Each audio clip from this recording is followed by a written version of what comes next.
everyone. Thank you so much for joining #No Limits. I am your host, Shelley Kino. #No Limits is about people whose society places limits upon, but who have busted through those limits. In Hamlet, Ophelia says, "We know who we are, but not who we will be." And I believe that to be 100% true, and that there is no better example than the caterpillar turning into the butterfly.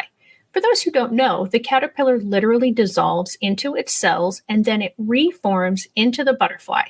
That can't be easy, but it's not finished struggling yet. It then has to struggle in order to get out of the cocoon for its wings to be strong enough to fly once it's out. Again, can't imagine that that's easy, but without all of those struggles, the beautiful butterfly doesn't become the beautiful version that it is. If we try to give it too much assistance during any part of that process, we'll ruin it. And that is not an easy thing to do, is to sit and let somebody struggle, but sometimes we have to for them to become the best version of themselves. So today, I have Christa, and I'm not going to try to say her last name. We talked about this before we came on, and I don't want to mess it up. So, okay, it appears as though we are not streaming live on Facebook for some reason, but we are streaming live on YouTube. So I apologize to anyone who normally watches this on Facebook. I don't know why it's doing that. I'll try to fix it while we're talking and see if I can make something happen, but I don't know if it's going to work. So, Christa, thank you for joining me while I'm kind of messing around with some of this computer stuff. If you would like to introduce yourself, that would be wonderful. Sure. Yeah. Thank you for having me. My name is Christa Gagnon, and I am currently a family blogger.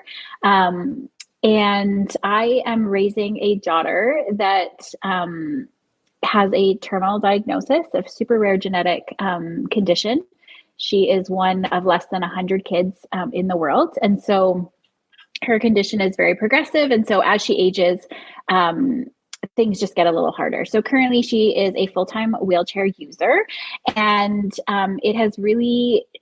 raising Jordan has really changed and shaped the trajectory of what we thought was going to be our lives for everybody in our family, but in a really, really great way. And I actually can't wait to share with you all the amazing things that she does. Yeah.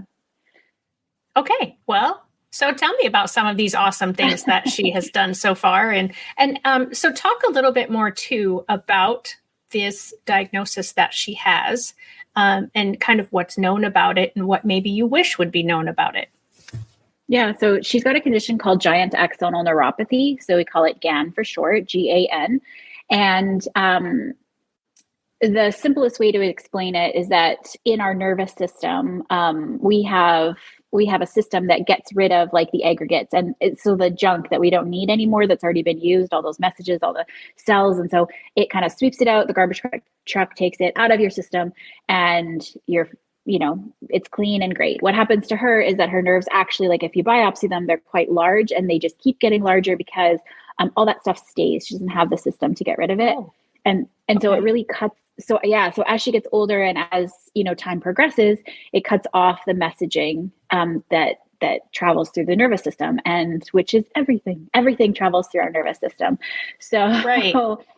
Yeah. So as she ages, it just progresses and affects more and more systems in her body. So for example, she has about 40% lung function. She's 13 now.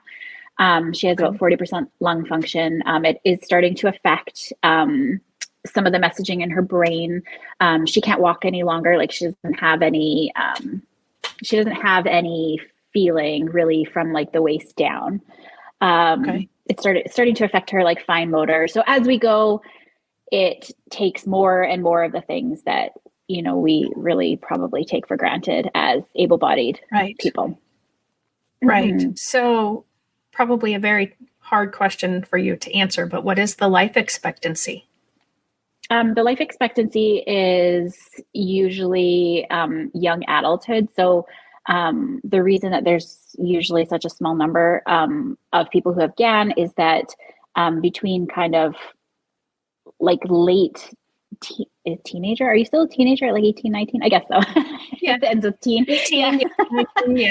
Yeah, they're both teen, but they both end in teen, so that's still teen to my thinking.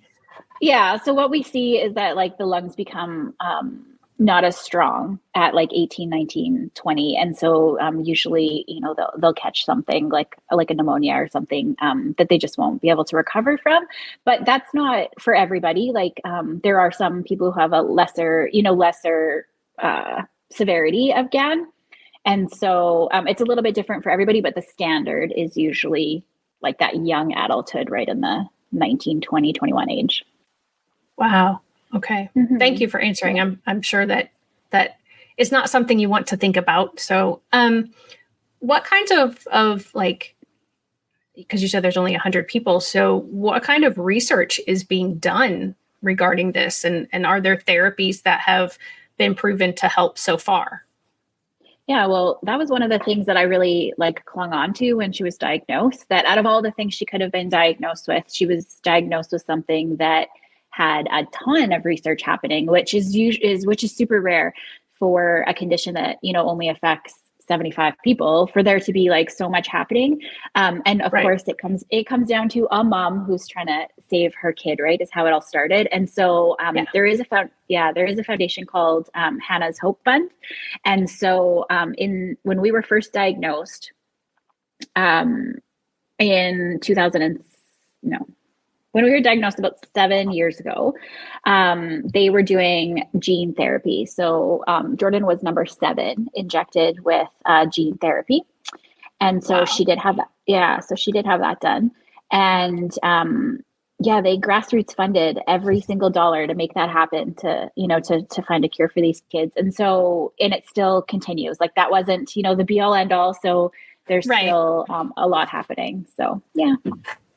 That is pretty incredible to because as I said, I thought, oh gosh, 100 people or 75 apparently when she was born, or when Hannah was born, that, there's not going to be much interest in it. So yeah, I've found in looking at laws and looking at technology advances and medical advances that oftentimes it's because somebody with that need started the whatever, the law, the bill, the research, whatever it was. So that's amazing. So for anyone who is watching on YouTube, Fran just did that for us, and she gave us a howdy from Southern Illinois. If you're watching, please give us a hello and a hashtag from where you're watching from. If you're watching in the replay, do the same thing, except say hashtag replay. So tell us and I apologize because my brain is a little scattered because I was trying to get it to run on Facebook. So, was she diagnosed at birth, or was this something that you got a diagnosis after she was born? And how old was she, if that was the case? Yeah, it was after birth. So she was diagnosed, I think so we started looking for a diagnosis at 3.5. We knew something was different. She was she hit most of the major milestones, but sometimes just a little bit slow or like a little bit different than the other kids. And at 3.5, she was clumsy.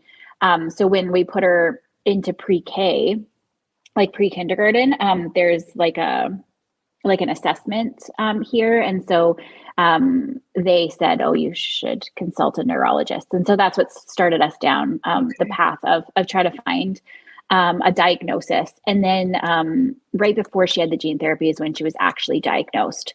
So she was 6 when we got an official diagnosis. So And like I said, that, this is progressive. So the kids develop and they have all, they walk and they do all the things, like I said, maybe just a little bit slower, a little clumsier. And then as the condition progresses, then they lose those functions. So at birth, it wasn't really evident that there was anything except for her hair. So all kids with giant axonal neuropathy have this really kinky, curly hair, which if our photo is still up there like it was earlier, you can see her amazing hair, and all GAN kids have some version of that hair. So she was born with this hair that everybody would be like, where did that come from? So yeah, I have, I can share your website. So yeah, there's the hair and her beautiful smile and face that you were talking about. Yeah. And I think I saw I don't know if it was a reel or if it's something on your website. I remember seeing like when she was getting her hair done one day, and just all of the process that was involved with that and she had like really big poofy pigtails on either side when it was all finished. So it looked really cute, but I was like, wow, that's a lot of hair. Yeah, that's actually what has that is what I guess sent us into this world of family vlogging is Jordan's hair, because every time I share anything about Jordan, her hair just goes viral and everybody loves it. Well, that's good. I mean, whatever it takes to, get people's attention, right? So if that's what they're drawing their attention to, they're still paying attention, and you're still getting the word out about what she has and, her life and all the wonderful things. So as she was developing and you thought everything was fine, and then it started to go the other way. What were some of the first things that you saw? I mean, you talked about that she was clumsy. So was she not clumsy before and then she became clumsy, or had she just always been clumsy for the however long she had been walking to that point? I think that she had always been clumsy and always like just a little bit more cautious and a little bit slower. When she was really young and we didn't know what was going on, I used to say that Jordan was sent to teach me some patience and to slow down. Yeah. Cause like I couldn't get her to run for like the life of her. Like I couldn't be like, come on, let's hurry, let's run. And she'd be like, no. And, don't need to. When she was really little, like 1, 2, and we would camp, and all of our friends outside of the camper would be like, what the heck's going on in there? Cause she would like stomp up and down the hallway and you could hear it. So I suppose the signs were always there, but I don't know. I just assumed that she was clumsy and she was hitting the milestones. And so there just wasn't really anything, no huge red flags in those first couple of years. Right. And I mean, you as the mom, if you're not aware of it, and, and the fact that there was however many, 100 or however many there were at the time of her diagnosis, it's not something that even pediatricians or doctors are going to say, oh, hey, because if everybody develops differently at different time frames. So if she was hitting those milestones, that's what they look for. Yeah. And sometimes I get flack about this on social media, like when I share a story, that, as parents, like any little thing, you should be taking your child to the pediatrician because, those milestones are so important. But I think we also have to give ourselves grace as parents. Like it really wouldn't have changed anything for me to know earlier. It just probably actually would have made our lives harder for those first 4 years. In, a lot more testing, a lot more. So she just got to enjoy those first 4 years and it was fine. Well, and absolutely. And just what I said, I mean, if she was reaching those milestones, those are the average. So there's always going to be kids who reach them sooner and who reach them later than that marker that they put as the time to reach that marker. So people on social media aren't always compassionate and thinking about what they're saying. And but that's neither here nor there, I suppose. But absolutely, I'm glad that you know to give yourself grace, and you do give yourself the grace, because we can only do with what we know. And then when we learn more, we do more. And when we learn different, we do different. And then we have to keep moving forward. So what else, how many other people are in your family, and how has this affected them? Yeah. So we're a family of 5. I have an older son who's 17 and then a younger one who's 10. And then my husband, obviously their dad. It has completely actually changed our lives. Of course, it has uprooted us. We live differently now than we did previously, having someone in a wheelchair in our lives. Probably the hardest hit with that is probably my older one, my 17-year-old, because he knew what life was like before. He knew what we did before having somebody in a wheelchair. And so as much as I try to like create balance and adventure and all these fun things for the family, it's just still different, right? But Right. they will grow up to be amazing human beings because they know the struggle that we go through and they can take that out into the world. And so, yeah. Yeah. That's, yeah. And I would think, I mean, to me, that seems very logical that the younger one didn't know any different. So this is his life or her life. I'm sorry, I forgot what you said, son, I think, Yes. is, that's the way it's always been. And so, yeah, the older son had what, 3 or 4 years before she came along, and then another 3 or 4 years before, really. So maybe 6-ish years, 6 to 8 years of kind of a completely different way of life. And does he ever talk about that with you? Yeah, there used to be the odd time where, he would say, oh, that he missed like camping or quadding or like those really like, or hiking, like, where we were just on a holiday and he said, oh, you remember when we used to like all go hiking? And, when she was small enough that like we could strap her to my husband. So yes, but he also, like if I found that the things that I can't necessarily make happen with him, it's okay to like allow him to do that with other families. Like, I don't know why it was such a hard thing to like let that go, to let him go make those memories with other people. But like, he's got a lot of friends and they still do all of those things. And so it's okay for him to go for a weekend and do that with another family. And so I've just, like I said, really tried to have that balance and to allow him to still go make those memories. Just looks different, but I'd like to talk about that a little bit more, if you wouldn't mind, because that's not something that I've ever really thought about before. The fact that sometimes a sibling to someone who has special needs might need or want to go do things, and the family can't do them. And so, what do you think it was that made it so difficult for you to let him do those kinds of things with other families? well, I think that part of it is that you don't want to be a burden.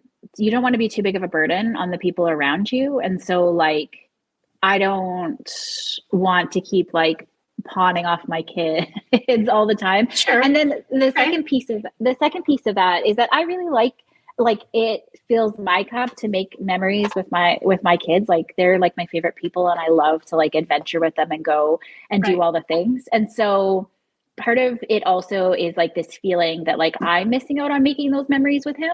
And so Yeah. that's hard and sad, right? And so yeah, I don't know. We, like I said, we try our hardest to um, build in and factor in adventure and memories and fun here within our family. And sometimes it looks like taking Jordan with us, and sometimes it's having somebody stay with her so we can still do some of those things. And so I just think it's a balancing act. And I think that in this life that we lead, where we have somebody in a wheelchair, we do need a lot of help from our community and the people around us. Like it just is inevitable.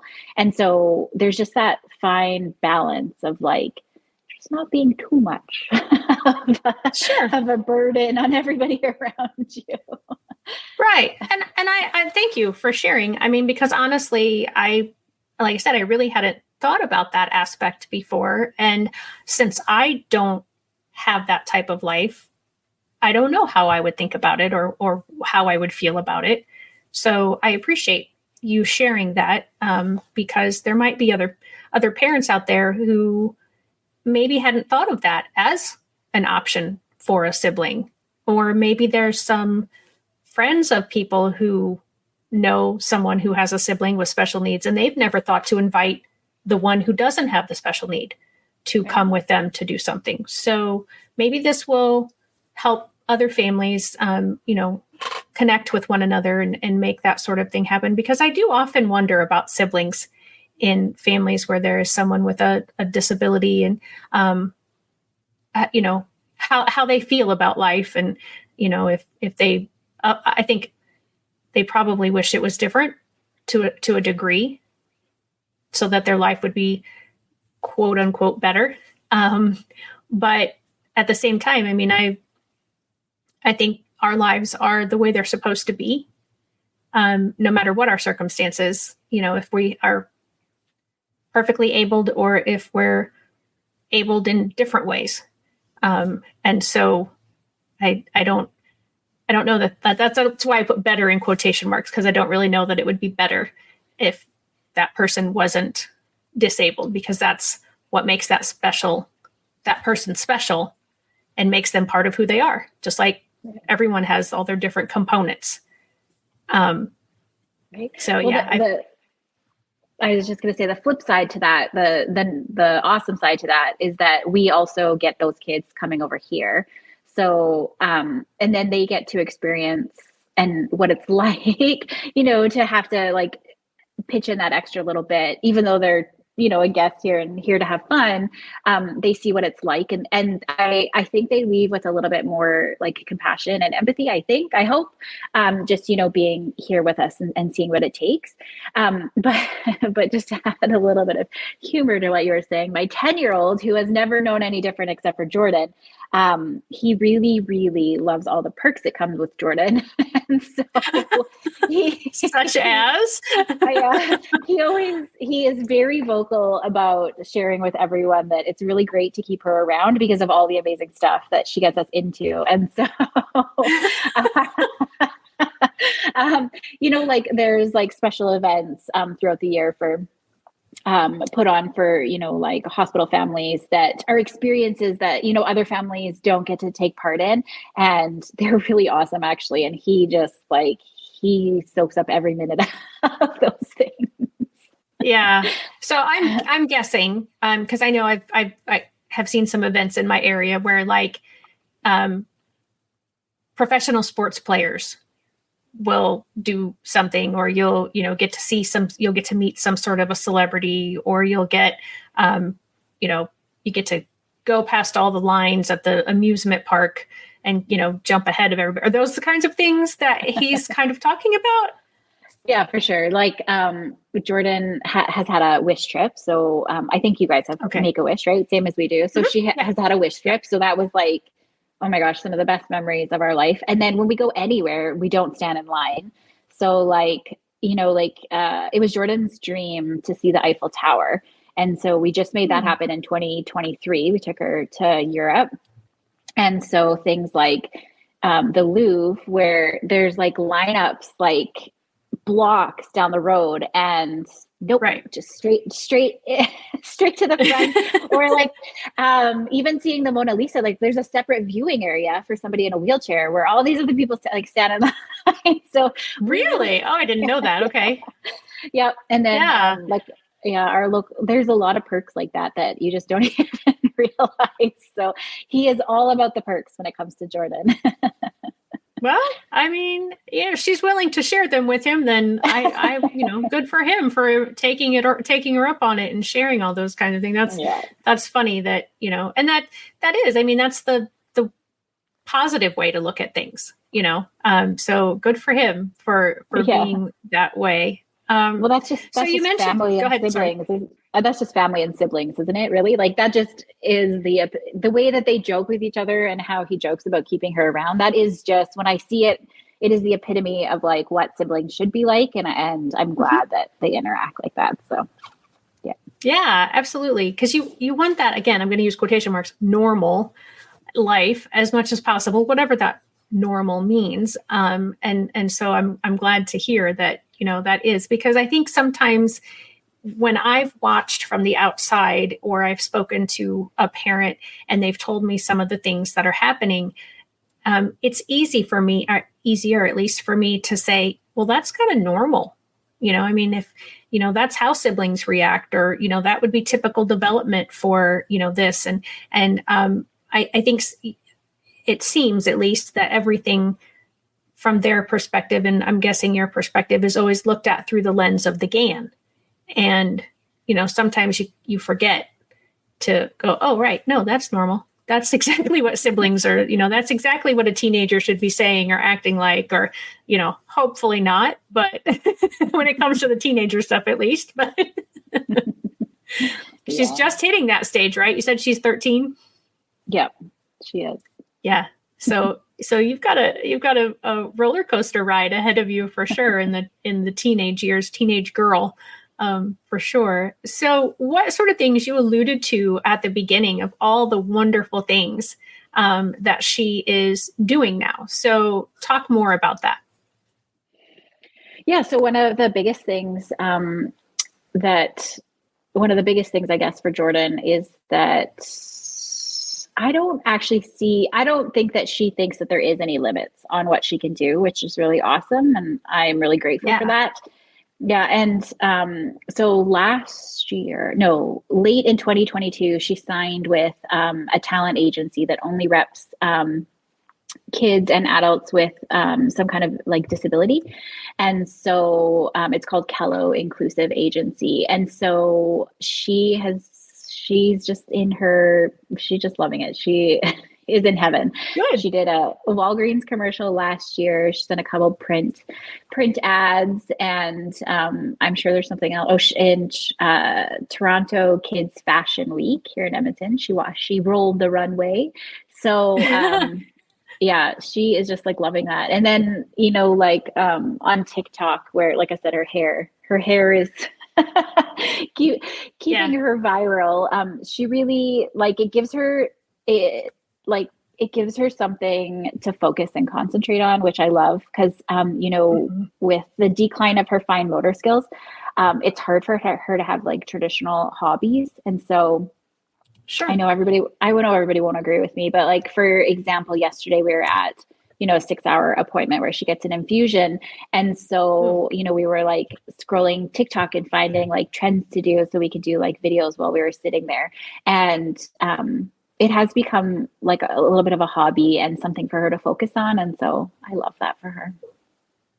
Yeah, that's awesome. So I'm going to share a different screen because I think I have well, it's running. I don't want it to run. How do I stop it? Okay. I know how to do like Instagram on my phone, but when I'm doing Instagram on my computer, then of course it looks a little bit different. So this is the one where I was saying that I had watched where, she's going about getting her hair done, I think. Is this when we went to the salon. This is our day in the life of going to get our hair done. Okay. Because at first I was like, wait, she's putting yogurt together. That's not going to go in her hair. I think her hair washed in a basin like that. So we're super excited and having a fun day. Look at that hair. At some point, we decided that we should just go big today. Big hair for the win. And oh my God, it came out so cute. Anyways, mom's turn in the chair. Can't wait. So exciting. Love getting pampered. Look at that hair. I love it. And then we had to come home and do chores because that's real life. And poor Jordy was so tired. She fell asleep waiting for dinner. But we did manage to get in a movie. That hair. Yeah. Yeah. It's awesome. I love it. Now I don't have to deal with it. As you see, mine is very straight and fine. So, I get frustrated just dealing with this, but I just thought that was such a cute hairstyle that she had in that video. And I don't know, maybe it was, I don't know. There was another one that I thought where she had two big poofy. I mean, they're kind of like that in the video that we just watched, but so for anybody who's just listening to this in podcast version, I was just on her Instagram page, and their Instagram handle, let me pull that up. I'm going to put that up on the screen for anybody who's watching. You can see it, but for those who are just listening, the Instagram and TikTok handles are at going with the, I don't want to say it, I'm going to mess it up. Gagnon. Gagnons. And so that is spelled going with the, and then Gagnons is Gagnons. So you can find them on TikTok, you can find them on Instagram, and also you have your website, which I did share a few minutes ago. And I don't think, it's not going to go because I didn't set it up to share that correctly. And that is just going with the Gagnons on .com. So be sure to find them and follow them in any of those places. So sorry, I kind of interrupted your story of just kind of a day in the life of, and some of the different things that she's doing. So she's doing the modeling and the advertising. So these infusions that she has to get. Can we talk about that, or was there more? Because I don't want to stop you from completely telling about all the stuff that she's doing. Oh yeah, I should probably. So the website is actually a line of sweaters that Jordan asked me to help her create when COVID hit. And so on the website, you can find like affirmational merch, I guess. We like the kids say merch. Anyways, like sweaters and t-shirts and stickers. And so the thought behind it was that Jordan goes to all of these appointments and everybody always loves on her and is always like, oh, Jordan, you're so strong. And everybody just really builds her up. And so she wanted to create these shirts that people could pick an I am statement that they thought, applied to them or that they wanted to be, and then, wear it with pride. And so, you can get like, I am confident, I am loved, I am enough, I am amazing, I am brave, I am wild, I am all of them. So that's what awesome. That's what the website is. Yeah. Okay. Yep. And here we have categories. So all the different ways that you can order the affirmations. And then the next tab over is shop by affirmation. And you've got send Jordan email. So send Jordan mail. Yeah. So that started when we were planning on taking her to Europe. So Jordan, another thing that came from Jordan's journey is a dream it, do it list. And so it's her version of a bucket list that she created. Okay. And Paris was Paris was what set this off, like what started all of this, because for like the last 6 years, it has been all she talks about. We go to appointments and we watch YouTube videos about Paris and the Eiffel Tower and what's to see and what's to do and what's to eat. And so, she created this whole dream it, do it list of all these things that she wants to accomplish and do in life. And so, a lot of our focus now on social media is doing some of those things. And so there's like YouTubers she wants to meet, and she still wants to visit New York, and she wants to be an extra in a movie. And there's like all these things that she's working on accomplishing. I think I went on a tangent there. I know that I was trying to say something, but you were just talking about all the things that she's doing. So that's part of it. And then I jumped you talked about that, you were helping her develop things for the website, and that the website is, your shop basically. So you've got the I am journal.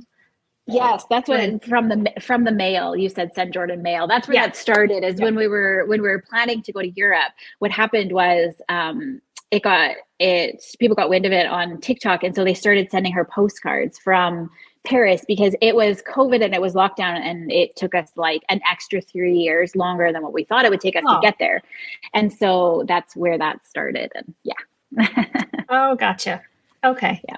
Yeah. So I love, because I'm very much about, there's her dream it, do it list. I don't know if I'll be able to. Yeah. So we put that in the journal, so that the I am journal, so that everybody can make their own dream it, do it list.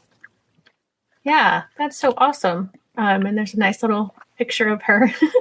I'm sure she's not always happy, but I do like her smile. It's you would be surprised. I don't know where she pulls it out of, but she is a light. There's a lot to learn from Jordan.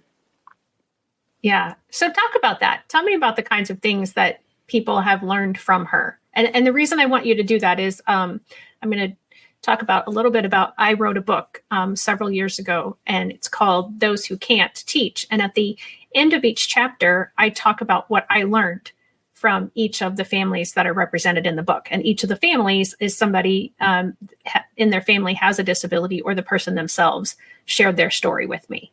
And I'm always learning from families that I interact with. And so talk about some of the ways that Jordan has taught others about life in general, probably.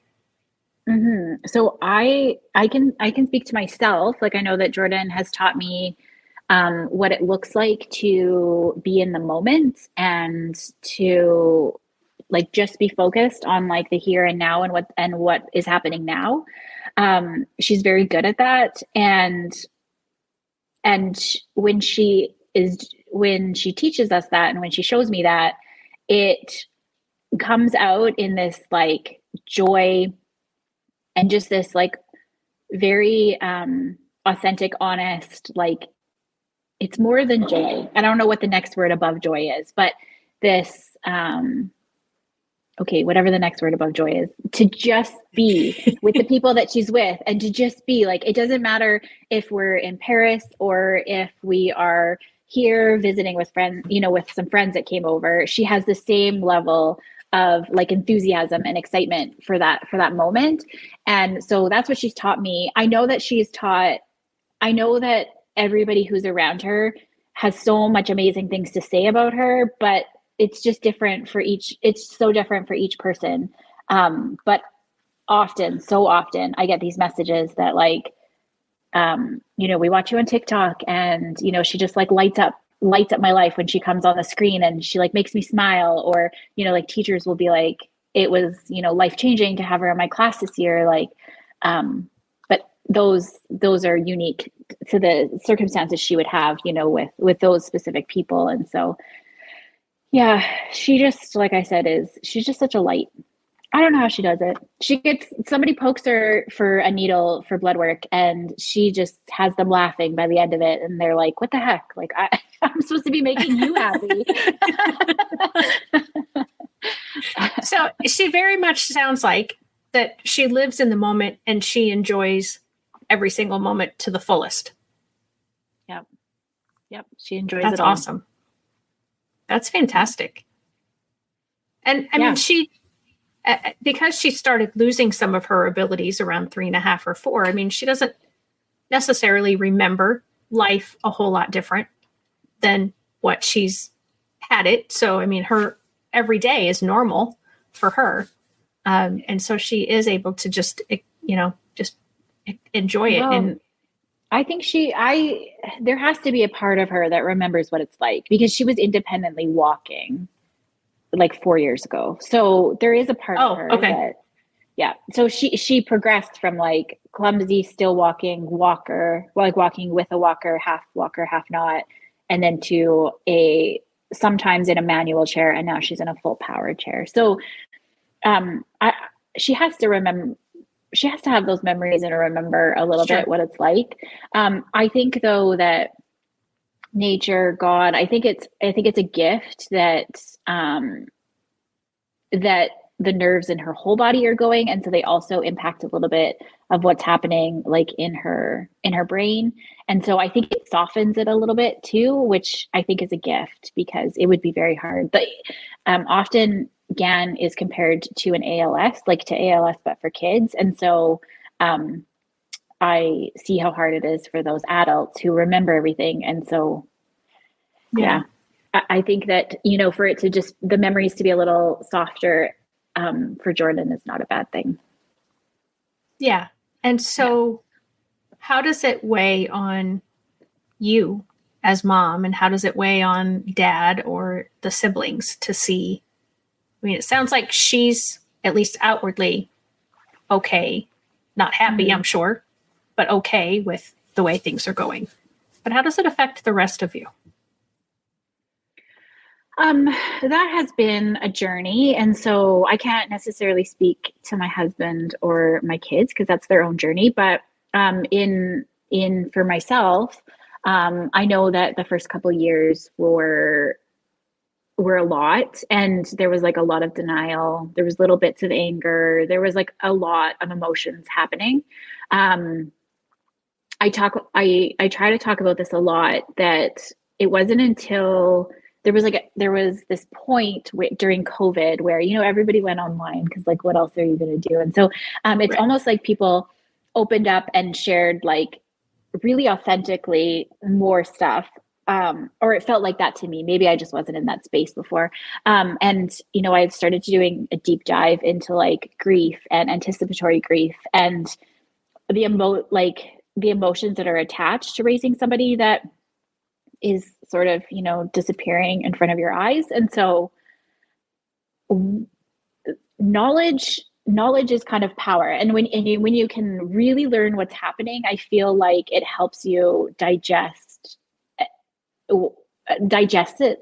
You can never digest it better. That's the wrong Right. words. But I mean, like, for example, like you can handle smaller chunks of it. Yeah. Yeah. And now that I know, like, okay, before I knew the words anticipatory grief, I thought that I was failing at life. I thought I was a terrible mom. I thought I was lazy. I couldn't understand why I could get out of bed some days.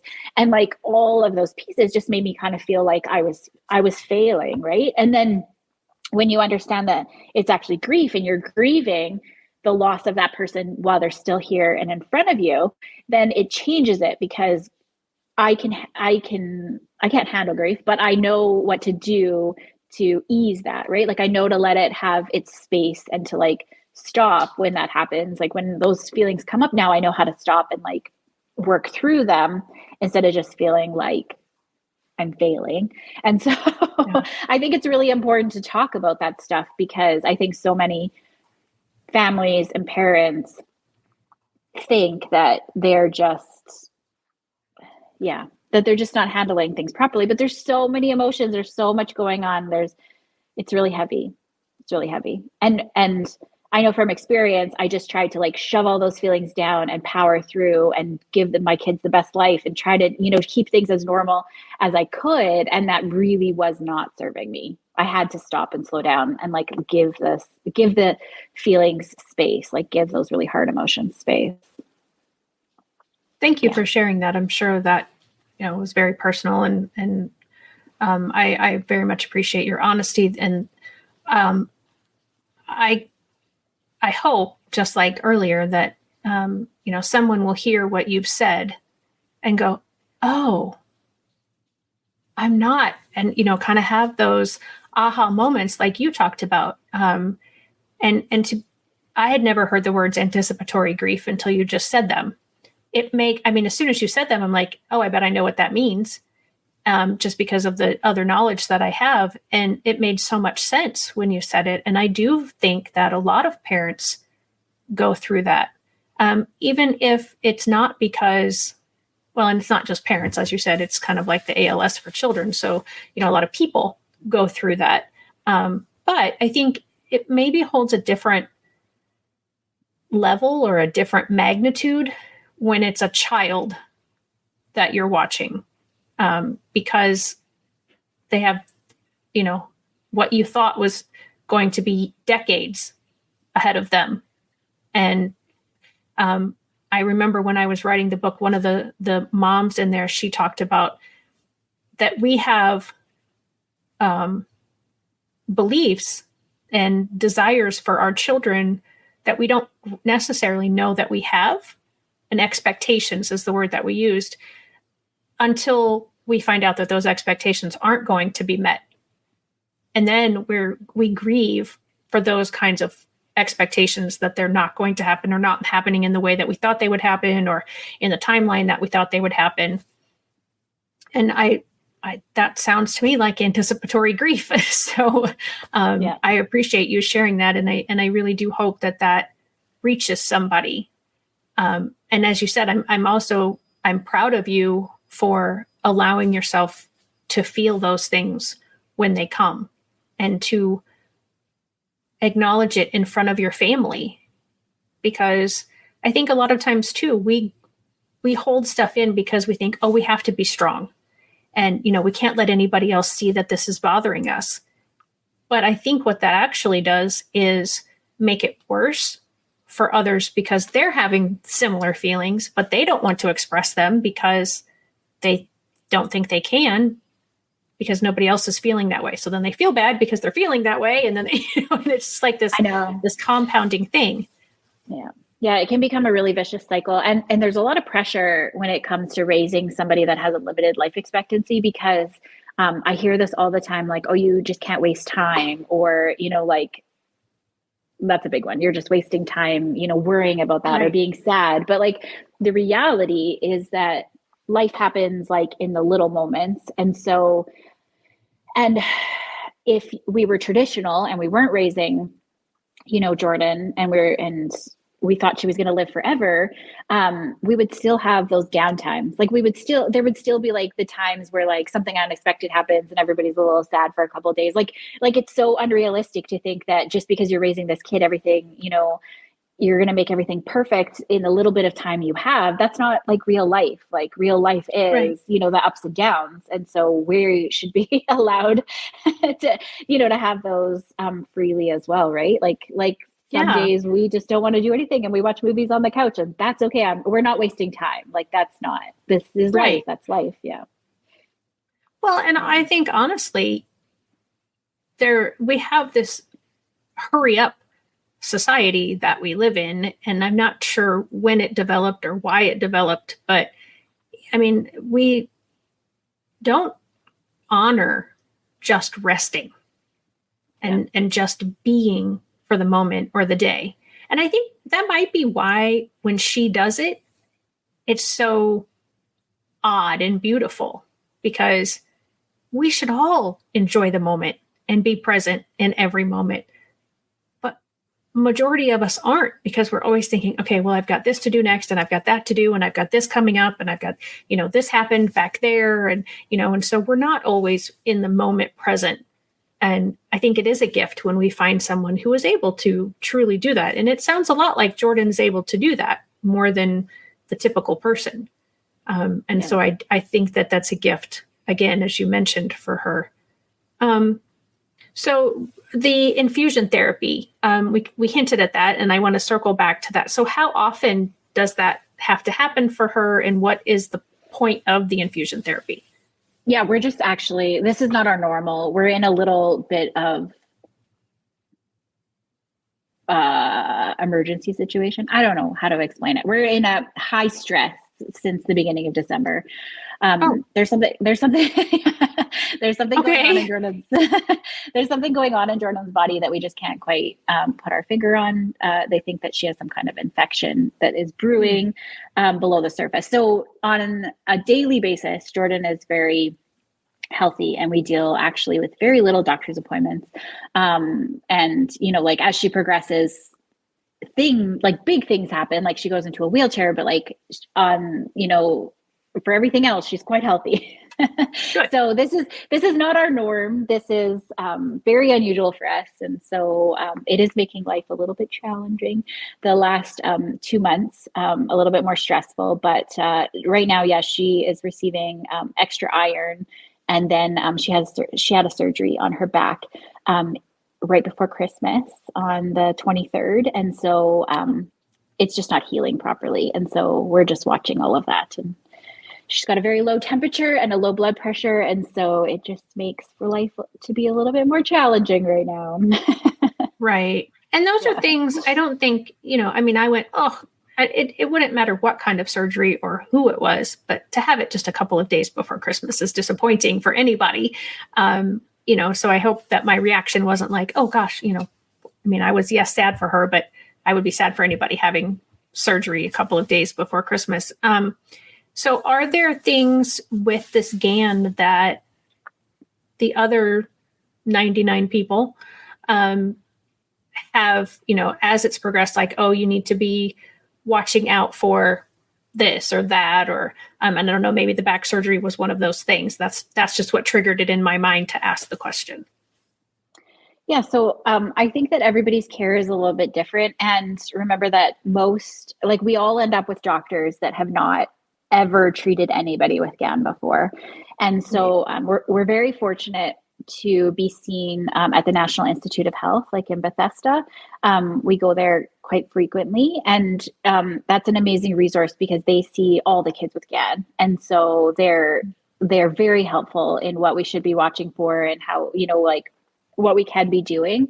But because everybody ends up with their own doctors and their own neurologists that have never seen GAN before, everybody's way of handling it and what they do for their kids is a little bit different. As she progresses, though, there will be things that come, like we're very close to her not being able to read anymore. Like her eyes are really it's not even like giving her glasses really helps. It's the nerves are dying like behind her eyes. And so, you know, we're very close to her just not being able to read anymore. It'll be harder for her to swallow as she gets older, you know, like things like that. I don't know. I don't know that there's specifics. We like to just deal with the stuff as it comes up and not try to pre-think too much about what absolutely. Yeah. And I appreciate that. I just, just like I said, just something that kind of came across to my mind. But for example, like we knew that the eyesight would be a problem in the future. And we know that all these things are coming for us. And so there's certain decisions that we've made, like in the education realm, like she goes to school to like be with the people and to be with her friends and to hang out. But there's very little like focus on her actually getting an education. And because there's really no point in forcing her to like learn how to read when, she just physically can't. Right. And so, there's some decisions that we make like that in life to make things easier and funner for her. Yeah. Yeah. I think that's very rational and very reasonable for sure. We have just about 5 to 8 minutes left. So I just want to make sure that, when you agreed to come on today, if you had any ideas of what you wanted to share or say, or any points you wanted to get across, that you absolutely, if you haven't already done that we can guide the conversation into that direction right now. Oh, awesome. I feel like I shared so much, more than I ever anticipated sharing. No, I'm just kidding. I have a way of getting people to do that. What I hope people get from us is, I do hope that parents that might feel like they're struggling maybe can hear our story and, hear things like the grief piece, or maybe just feel like they're not alone, I hope, in hearing us. And then the other piece that I hope that people can take away from our story is that we've been given this diagnosis, which gives us like a false sense of thinking that we know what's to come, right? Like when the doctors gave us this diagnosis that, Jordan would have a limited life expectancy, we live in that. And so we do things just a little bit differently. Like, we might not abide by all of society's, rules and norms. We kind of, really think about each thing that we allow into our lives and whether it serves us or doesn't serve us. But just because we've been given that diagnosis doesn't mean that that's actually what is to come for us. And nobody is really guaranteed tomorrow. And so I wish that everybody could just watch us and learn that, like, you have the ability to decide what you want to do and what you want to allow into your life, and what feels good and what works for you, instead of kind of being like a passenger in life, if that makes sense. Like, like all of these things we've chosen to do, like they haven't necessarily just happened to us. And so, that was long-winded, but pretty much just to say that none of us are that was beautiful. None of us are necessarily guaranteed tomorrow. We actually have no idea what's coming tomorrow, even us who thinks we know. And so we should just really take a page out of Jordan's book and like enjoy what's happening today, and like live for what's happening today, because that's really all we for sure have. Yeah. Absolutely. That's so incredibly true. And I think that's a great way to wrap this up for today. So I just want to remind everybody to go to your website, Going with the Gagnon. Did I get kind of close to saying it right? Yes. Just make sure you put the S at the end. Gagnon. There's a couple of us. Okay. And Fran does say thank you for being real and sharing your journey. And I appreciate you as well. And I will be finding an affirmation hoodie, most likely, to order, because I love my hoodies. And I'm in Southern Illinois, so I have about 6 months of the year that I can kind of get by with wearing hoodies. So I will most likely be getting one of those from you soon. And I encourage anyone else who's watching to support Christa and Jordan and their family in that endeavor. And as I said, follow them. Let me put up the information really quick for those who are watching. Here it is, Going with the Gagnon. No, I did it wrong. Gagnon. No, I totally got it messed up now. But yeah, you can find them. That's their website, or they're on IG, Instagram, and TikTok. So Christa, thank you so much for being here today and for sharing your journey. And I'm a little sad that I didn't get to see Jordan in person, but I understand, that she has other things going on during the school day. And so that the time that we do this just wasn't the right time for me to meet her. But I look forward to continuing to follow you and watch your journey. And for everyone else, I hope to see you next week. Thanks so much. Hey, parents and teachers, are you tired of IEP meetings that feel like a battle? Let's put an end to the tension and create a collaborative, calm, and respectful environment together. Shelley Keno, your go-to IEP consultant, can transform your meetings into positive and productive experiences. With Shelley Keno, your child is her top priority, your voice is heard, and you become confident. Shelley Keno is making the world better for all, one IEP at a time. Visit www.shelleykeno.com for more information and set up your free 20-minute consultation today. That's shelleykeno.com, SHELLEYKENOW.